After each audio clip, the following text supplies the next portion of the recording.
एक बार लोहे की दुकान में अपने पिता के साथ काम कर रहे एक बालक ने अचानक ही अपने पिता से पूछा, पिताजी, इस दुनिया में मनुष्य की क्या कीमत होती है?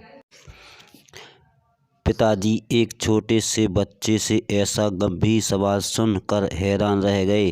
फिर वे बोले, बेटे, एक मनुष्य की कीमत आंकना बहुत मुश्किल है, वो तो अनमोल है।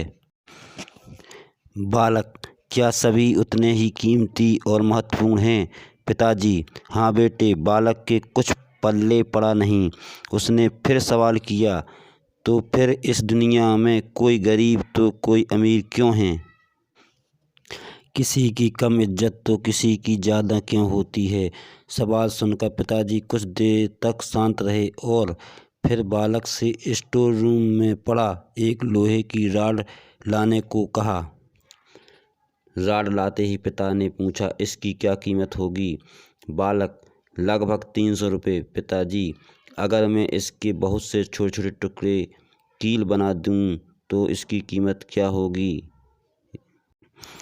बालक कुछ देर सोचकर बोला, तो ये और महंगा बिकेगा, लगभग 1000 रुपये का। पिताजी, अगर मैं इस लोहे से घड़ी के बहुत सारे स्प्रिंग बना दूं तो? बालक कुछ देर सोचता रहा और फिर एकदम से उत्साहित होकर बोला, तब तो इसकी कीमत बहुत ज़्यादा हो जाएगी। पिताजी उसे समझाते हुए बोले, ठीक इसी तरह मनुष्य की कीमत इसमें नहीं है कि अभी वो क्या है, बल्कि इसमें है कि वो अपने आप को क्या बना सकता है। बालक अपने पिता की बात समझ चुका था।